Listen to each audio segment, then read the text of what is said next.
Industrial nodes అంటే దేశంలో పెట్టుబడులు పెరగాలి, ఉపాధి అవకాశాలు పెరగాలి అనేటువంటి ఆలోచనతోటి కేంద్ర ప్రభుత్వం ఇండస్ట్రియల్ నోడ్స్ అనేటువంటి కార్యక్రమాన్ని చేపడితే మన రాష్ట్రానికి ఆల్రెడీ ఇండస్ట్రియల్ కారిడార్ ఇచ్చారు. వైజాగ్ టు చెన్నై ఇచ్చారు, అదే ముంబైకి కూడా ఇచ్చారు.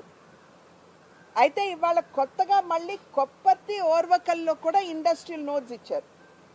దీనివల్ల వేలాది కోట్ల రూపాయలు పెట్టుబడి మాత్రమే కాకుండా వేలాది మంది మన బిడ్డలకి ఉపాధి అవకాశాలు కూడా కలిగే అవకాశం ఉంటుంది. ఇప్పుడు కేంద్ర ప్రభుత్వం ప్రవేశపెట్టినటువంటి స్కిల్ డెవలప్మెంట్ ప్రోగ్రామ్ మనం ఆలోచించి సమర్థవంతంగా వాడుకోగలిగినట్లయితే మంచి నైపుణ్యం కలిగినటువంటి యువతని మనం తయారు చేసుకుని ఈ నోడ్స్లో మనం వారికి ఉపాధి కల్పించుకునేటువంటి అవకాశం ఉంటుందని చెప్పి తెలియజేస్తున్నాను. అదేవిధంగా రోడ్ల నిర్మాణం, ఇందాక చెప్పాను నేను ఎంత వేగవంతంగా దేశంలో రోడ్ల నిర్మాణం జరుగుతుందో NHAI మాధ్యమంగా నేను ఇందాక వివరించి చెప్పడం జరిగింది. నిన్న కూడా BC జనార్దన్ గారు వారు వెళ్ళి గడ్కరీ గారిని కలిశారు. అనేక రోడ్లకు సంబంధించినటువంటి ప్రతిపాదనలు అక్కడ గడ్కరీ గారికి ఇచ్చారు. దాన్ని సైతం గడ్కరీ గారు తప్పకుండా పరిశీలిస్తానని చెప్పి వారు చెప్పారు. కనుక ఈ రకంగా కూడా కేంద్ర ప్రభుత్వం తన సహకారాన్ని రాష్ట్రానికి అందిస్తుంది. ఇక రాజమండ్రికి వచ్చేటప్పటికి రాజమండ్రి రైల్వే స్టేషన్ దాని ఆధునీకరణకి ఆల్రెడీ రైల్వేస్ వాళ్ళు ఒక ప్లాన్ తయారు చేశారు. కానీ అది అంత అనువుగా లేదు.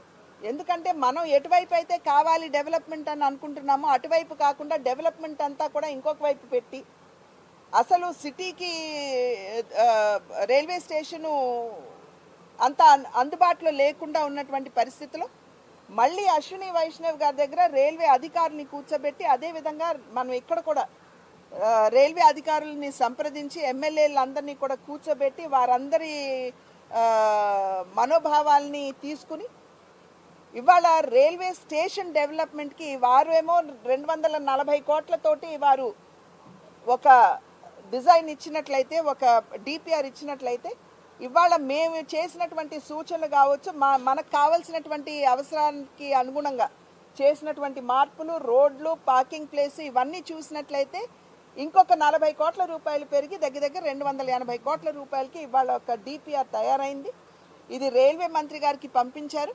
రైల్వే మంత్రి గారు త్వరలో మంజూరు చేస్తారు అని చెప్పి మేమందరం కూడా విశ్వసిస్తున్నాం. అదేవిధంగా ఫ్లైట్స్, రాజమండ్రికి కావాల్సినటువంటి ఫ్లైట్స్ వాటి మీద కూడా మేము రామ్మోహన్ నాయుడు గారికి రిప్రజెంటేషన్ ఇవ్వటం జరిగింది. రాజమండ్రి టు ఢిల్లీ కావచ్చు, రాజమండ్రి టు అయోధ్య కావచ్చు, ఇక్కడ చాలామంది రాజస్థానీ వాళ్ళు ఉన్నటువంటి సందర్భంలో రాజమండ్రి టు జైపూర్ కూడా మాకు కావాలి అని చెప్పి వారు అడిగారు. అది కూడా ప్రతిపాదన మేము ఆల్రెడీ అక్కడ రామ్మోహన్ నాయుడు గారికి ఇచ్చాము. వారు ఇప్పుడున్నటువంటి పరిస్థితుల్లో, ఎందుకంటే స్పైస్ జెట్ కొంచెం నెమ్మదైపోయింది, మందగతిన ఉన్నది. ఇంకా మీకు తెలుసు మిగిలిన ఎయిర్లైన్స్ ఏవి కూడా ఆకాశ లాంటివి మనం అనుకున్న స్థాయిలో they did not take off. కనుక ఇండిగో వారితో సంప్రదిస్తూ నెమ్మదిగా ఎట్లా ఫ్లైట్లు పెంచుకుంటూ వెళ్ళొచ్చు దాని మీద దృష్టి పెడతామని చెప్పారు. మొన్న వచ్చినటువంటి సందర్భంలో కూడా కొత్తగా నిర్మాణం అవుతున్నటువంటి ఎయిర్పోర్ట్ వసతి ఏదైతే ఉందో దాన్ని కూడా సందర్శించడం జరిగింది. డెడ్ లైన్ ఇచ్చాం. ఇవాళ సాధారణంగా ఒకరికి కాంట్రాక్ట్ ఇచ్చామంటే వారు ఎల్లకాలం చేస్తూనే ఉంటారు. అట్లా కాకుండా ఇవాళ వారికి డెడ్ లైన్ ఇవ్వటం జరిగింది. డెడ్ లైన్ ఇచ్చి ఆ డెడ్ లైన్ లోపు వారు ఈ నిర్మాణం కంప్లీట్ చేయాలి అని చెప్పి వారికి ఇవ్వటం జరిగింది. సో త్వరలో ఆ కొత్త టెర్మినల్ కూడా మనం ఓపెన్ చేసుకునేటువంటి అవకాశం ఉంటుంది. అదేవిధంగా పొగాకు రైతులు ఎవరైతే ఉన్నారు మా దృష్టికి వారు సమస్యలు తీసుకొచ్చారు. ఇందాక చెప్పాను, పామ్ ఆయిల్ రైతులు మన దృష్టికి తీసుకొచ్చినటువంటి ఇష్యూ ఏదైతే ఉందో నిర్మలా సీతారామన్ గారికి తెలియజేయడం జరిగింది. వారు వెంటనే దాని మీద స్పందించి ఈ ఇంపోర్ట్ డ్యూటీ ఏదైతే ఉందో దాన్ని పెంచారు. అదేవిధంగా పొగాకు రైతులు కూడా ఇప్పుడు అధికంగా పండించినటువంటి దాని మీద పెనాల్టీ వేస్తున్నటువంటి సందర్భంలో ఆ ఇష్యూ కూడా దృష్టికి తీసుకుని వచ్చినప్పుడు పీయూష్ గోయల్ గారిని స్వయంగా స్వాగతించి వారిని పొగాకు రైతులతోటి ఒక సమావేశం ఏర్పాటు చేశాము. పొగాకు రైతులు వారి సమస్యలన్నీ కూడా వారికి వివరించి చెప్పారు.